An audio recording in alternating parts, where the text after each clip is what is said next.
कहानी श्राद्ध का पुण्य। पड़ोस वाले रामदयाल अंकल का आज श्राद्ध है। पूरा 1 साल बीत गया अंकल को गुजरे हुए। उनका इकलौता बेटा सुमित 15 दिन की छुट्टी लेकर आया है और पिछले कुछ दिनों से तैयारी में लगा है। दूर दूर से रिश्तेदार इकट्ठा हुए हैं। दोपहर 12 बजे से पूजा और फिर भोजन की व्यवस्था की गई है। बाहर शामियाना भी लगाया गया है। एक तरफ हलवाई खाना बना रहा है और दूसरी तरफ लोग कुर्सी डालकर बैठे हैं। मम्मी पापा भी पूजा में जाने के लिए तैयार हो रहे थे। मैं और छवि दीदी पहले ही जाने से मना कर चुके थे। सच बताऊं तो जाने का मन तो किसी का नहीं था, लेकिन अंकल आंटी से इतना गहरा रिश्ता रहा था कि मम्मी पापा ने केवल पूजा में जाने का निश्चय किया था। खाने में तहरी बना लेना कहकर मम्मी पापा चले गए। मैंने कपड़े धोने की मशीन लगाई और छवि दीदी रसोई में तहरी बनाने की तैयारी करने लगी। जल्दी ही सारा काम समेट हम दोनों वहीं बाहर कमरे में बैठकर पुरानी यादों के पन्ने पलटने लगे। हमें याद आया कि जब हम इस मकान में रहने आए थे तब पड़ोस वाले रामदयाल अंकल से ही सबसे पहले जान पहचान हुई थी। जुड़ा हुआ मकान होने की वजह से जल्दी ही हमारा एक दूसरे के घर आना जाना भी शुरू हो गया था। उम्र में वह पापा से थोड़े बड़े ही रहे होंगे। उनका एक ही बेटा था सुमित। पापा सरकारी नौकरी में थे और अंकल बैंक में काम करते थे। एक दूसरे से मिलते जुलते धीरे धीरे हमारे रिश्ते पारिवारिक होते गए। तीज त्योहार तो एक साथ मनाते ही ज़रूरत पड़ने पर एक दूसरे की पूरी सहायता भी कर देते। पापा के साथ अंकल की खूब बनती थी। दोनों साथ टहलने जाते, कभी कभी एक दूसरे के घर बैठ घंटों बातें करते। आंटी भी मम्मी के साथ मंदिर हो आती या फिर खाली समय में पापड़, अचार, बड़ियाँ वगैरह बनाने में एक दूसरे की सहायता कर देती। हम भी उन्हीं के साथ लगे रहते। हमारी बड़ी बहन का रिश्ता भी अंकल ने तय करवाया था, इसलिए पापा उनका बड़ा आदर करते थे।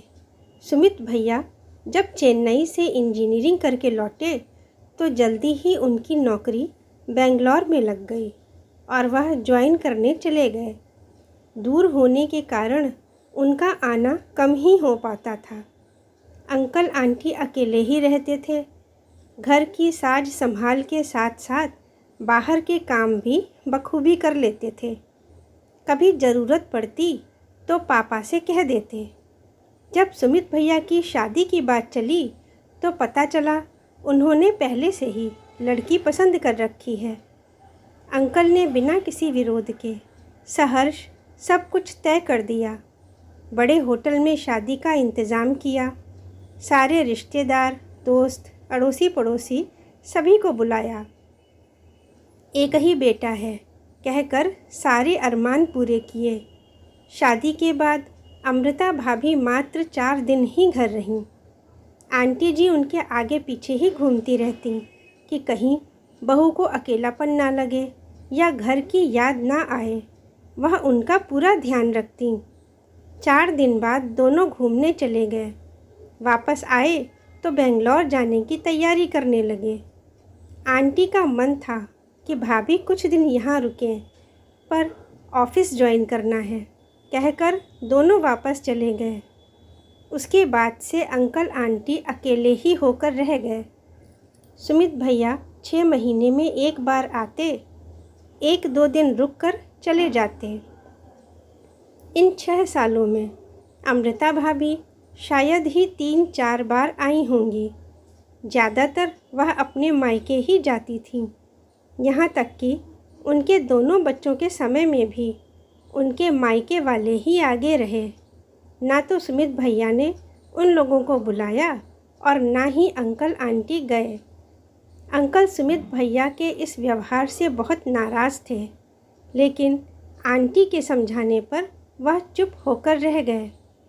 समय बीतता रहा।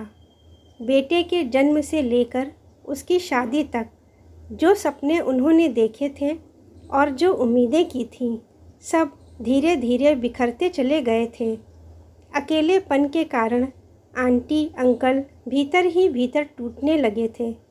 बेटा बहू के साथ रहने की इच्छा, पोता पोती को खिलाने की इच्छा अधूरी ही रह गई थी। जाने क्यों, पर सुमित भैया ने कभी भी अंकल आंटी को बेंगलोर आने के लिए नहीं कहा, बल्कि एक बार अंकल जी के बहुत कहने पर भैया भाभी और बच्चों को लेकर दिवाली में आए, बस 3 दिन के लिए। दोनों बच्चे भी दादा दादी से ज़्यादा अटैच नहीं थे। भैया फ़ोन पर ही हमेशा हाल चाल पूछते रहते। उम्र बढ़ी, बुढ़ापे की दस्तक ने दोनों को कमज़ोर बना दिया था। आंटी जी बीमार रहने लगी थीं, तो एक आया रख ली गई जो दिन भर घर के काम के साथ साथ उनकी देखभाल भी कर देती। ज़रूरत पड़ने पर पापा और पड़ोस के दूसरे लोग ही उन्हें संभालते। जब भी कोई भैया के बारे में पूछता तो आंटी जी बात बना कर कह देती कि दोनों नौकरी करते हैं, छुट्टी नहीं मिलती होगी, कैसे आ पाएंगे। पर असलियत सभी जानते थे। दबी ज़बान से लोग चर्चा भी करते थे। भैया की शादी में जिन रिश्तेदारों की भीड़ थी, वह भी अब यदा कदा ही आते। अंकल जी ने परिस्थितियों से समझौता कर लिया था। वह किसी और से कुछ नहीं कहते, बस पापा से ही अपना सारा दर्द बांट लिया करते। एक दिन घर पर आए तो पापा से बोले, क्यों भैया, क्या वाकई अपने शहर में नौकरी नहीं मिलती, या फिर अब बच्चे साथ रहना ही नहीं चाहते। पापा के पास कोई उत्तर नहीं था इस बात का, पर उसी रात उन्होंने मम्मी से खुशी जाहिर की कि अच्छा हुआ हमारे 3 बेटियां ही हैं, कम से कम हमारे आसपास तो रहेंगी। उस दिन पहली बार मेरे मन में विचार उठा कि बेटों को बुढ़ापे का सहारा कहा जाता है, पर वास्तविकता में कितने बेटे होंगे जो सचमुच सहारा बन पाते होंगे। पिछले कई सालों से हमने अंकल आंटी को बेटा बहू पोता पोती के लिए तरसते देखा था। आंटी भी अक्सर मम्मी के सामने बात करते करते रोने लगती। कभी भैया के बचपन के किस्से सुनाती तो कभी पोता पोती को मिल ना पाने का दुख जताती। यह सब देख सुन हमें बहुत दुख होता। दूसरे शहर में नौकरी करना कोई गलत बात नहीं, लेकिन माता पिता से विमुख हो जाना, उनकी देखभाल ना करना या कभी घर भी ना आ पाना, इसे क्या कहा जाए? क्या यह सिर्फ मजबूरी हो सकती है या फिर कुछ और जिसे हम शब्दों में बयां नहीं कर सकते? अंकल आंटी की उम्र ढलते हुए हमने करीब से देखा था।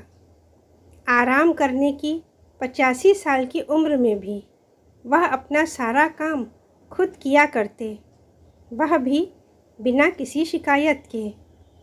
यह तो अच्छा था कि हमारे मोहल्ले के लोग अच्छे और ध्यान रखने वाले थे, इसलिए कोई भी बात होती तो सब दौड़ लेते थे। फिर एक दिन अचानक अंकल की तबीयत खराब हो गई। अस्पताल में भी 3 दिन वह बेटे का इंतज़ार करते रहे, और जब भैया आए तो अंकल की आंखें बंद हो चुकी थीं। आंटी बेसुध सी हो गई थीं। उस समय भैया भाभी को पूरा 1 महीना रुकना पड़ा। सारे रीति रिवाज और ऑफिशियल काम करवाते समय बीत गया।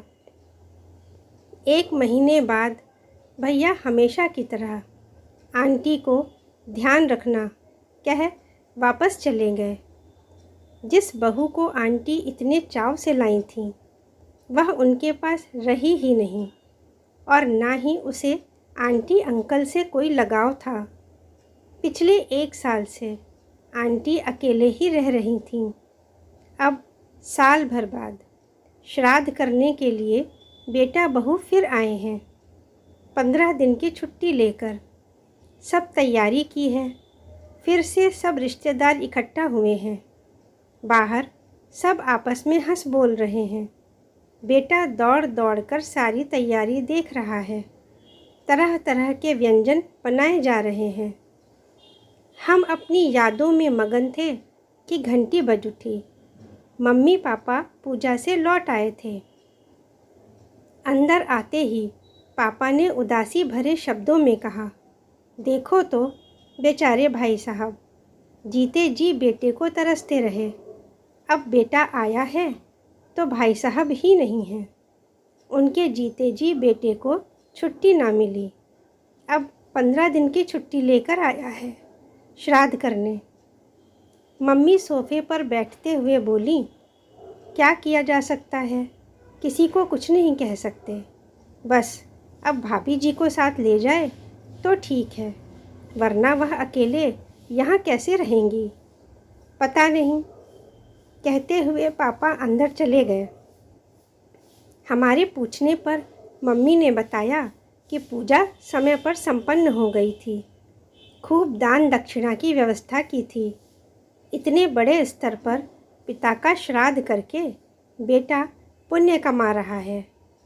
उनके लिए एक थाली परोसकर अलग रखी गई है, जो बीमारी की हालत में खाने को तरसते रहे।